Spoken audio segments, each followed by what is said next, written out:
안녕하세요. 최신 SNS의 논란과 이슈에 대한 네티즌의 다양한 의견을 AI가 빠르게 정리해서 전해드리는 논쇼입니다.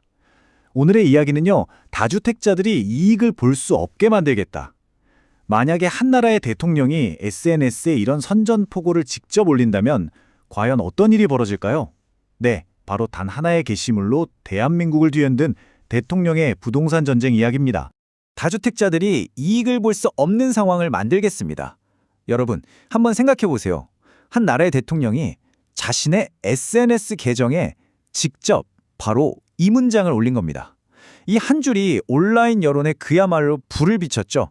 모든 커뮤니티가 순식간에 찬반 논쟁으로 들끓기 시작했습니다. 이게 말이죠. 한 나라의 리더가 부동산 투자자들을 상대로 사실상 선전포고를 한 거나 다름없잖아요. 과연 이 선언은 시장을 안정시키는 신의 한 수가 됐을까요?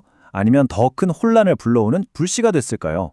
지금부터 온라인에서 벌어진 이 뜨거운 갑론박을 한번 따라가 보겠습니다. 자, 모든 논란의 시작은 바로 대통령의 이 폭탄 선언이었습니다. 바로 이 게시물입니다. 원래 이런 중요한 정책은 굉장히 복잡한 절차를 통해서 발표되잖아요. 그런데 이번엔 대통령 SNS 계정에서 직접 선포가 된 거죠. 이건 대한민국의 고질적인 문제였던 부동산 투기에 정면으로 도전장을 내민 거고요. 또 정부의 신뢰를 걸고 어떻게든 이 정책을 관찰시키겠다는 강력한 의지를 보여준 셈이었습니다. 대통령이 내놓은 계획을 보면 크게 세 가지 축으로 되어 있어요. 첫째, 금융 압박. 둘째, 세금 강화. 그리고 셋째, 강력한 규제.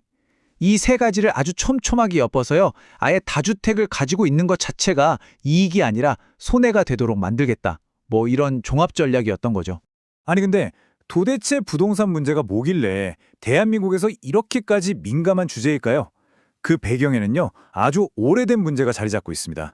이걸 가장 쉽게 비유하면 딱 의자 뺏기 게임 같은 거예요. 누군가 혼자서 의자를 여러 개 차지하고 있으면 정작 앉아야 할 사람들은 자리가 없어지잖아요. 바로 그거죠. 투자 목적으로 집을 여러 채 소유하는 게 꼭 그런 상황이라는 인식이 사회에 아주 깊게 깔려 있었던 겁니다. 이게 결국 집값 폭등이랑 자산 불평등의 핵심 원인으로 계속 지목되어 왔고요.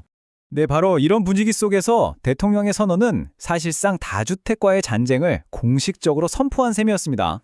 여기서 진짜 핵심은 이 문장이에요. 이익을 보는 게 아니라 오히려 손해를 보는 상황을 만들겠다. 이건 그냥 세금을 좀 더 걷겠다. 이런 수준이 아닌 거죠. 아예 다주택 투자라는 게임의 규칙 자체를 완전히 뒤집어버리겠다는 아주 강력한 경고였습니다. 그리고 이게 그냥 말로만 한 게 아니었어요. 여기에 아주 구체적인 날짜까지 딱 명시를 했습니다. 2026년 5월 9일. 이날을 다주택자들이 집을 팔아야 하는 최종 시한으로 제시하면서 이게 단순한 구호가 아니라는 걸 분명히 한 거죠. 자, 그렇다면 이 폭탄 같은 선언에 우리 네티즌들은 과연 어떻게 반응했을까요? 지금부터 그야말로 들끓었던 SNS 반응 한번 제대로 들여다보겠습니다. 일단 지지하는 목소리가 정말 엄청났어요. 역대 대통령 중에 진짜 이런 사람이 왜 없었지? 라는 댓글처럼요. 그동안 정치권에서 누구도 쉽게 건드리지 못했던 문제를 정면으로 딱 다루는 모습에 많은 분들이 환호했습니다. 여기서 더 나아가서 왜 기득권들이 죽어라 이 사람을 막으려 했는지 이제야 알 것 같다면서 심지어는 역대 대통령들을 뛰어넘을 거다 이런 반응까지 나왔어요. 그러니까 이걸 단순한 정책이 아니라 기존의 질서에 도전하는 역사적인 행동으로 본 거죠. 심지어 이런 댓글도 있었어요. 부동산 투기까지 잡으면 진짜 성군이다. 성군이라니요? 이건 왕에게나 쓸 법한 아주 극찬이잖아요. 이런 표현까지 등장할 정도로 강력하게 지지를 보내는 네티즌들도 있었습니다. 그런데 말이죠. 이 이야기가 여기서 그치지 않았습니다. 네티즌들은 이 선언이 과연 누구를 겨냥한 걸까? 구체적인 인물들을 언급하기 시작했는데요. 특히 다주택자로 알려진 한 야당 정치인이 집중 타겟이 됐습니다. 잠깐, 그럼 장동혁은 집 다 내놔야겠네? 바로 이 댓글처럼요. 네티즌들은 대통령의 정책이랑 특정 정치인의 상황을 직접 연결시키면서 이게 단순한 정책이 아니라 정치적인 공격일 수도 있겠다. 이런 해석까지 내놓기 시작한 거죠.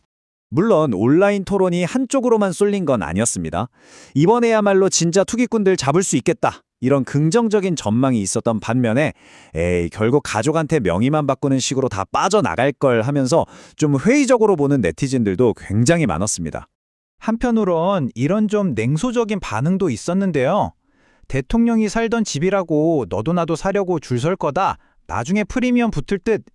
이렇게 정책 의도랑은 상관없이 모든 상황을 또 다른 투자의 기회로 해석하는 시선도 존재했습니다. 자, 오늘의 한 줄 요약입니다. 리더의 단호한 한마디가 복잡하고 어려운 정책 토론을 하룻밤 사이에 모두의 관심사로 만들 수 있다는 것. 결국 우리 삶에 영향을 미치는 문제에 꾸준히 관심을 갖는 게 가장 중요하지 않을까요? 마지막으로 여러분께 질문 하나 던지면서 마무리하고 싶습니다. 한 리더가 중요한 문제에 대해서 이렇게 분명하게 선을 그었을 때 과연 진정한 승자는 누가 될까요? 영상이 도움이 되신다면 좋아요, 최신 정보를 바로 받아보시려면 구독과 알림 설정 부탁드립니다. 지금까지 논란과 이슈의 논슈였습니다.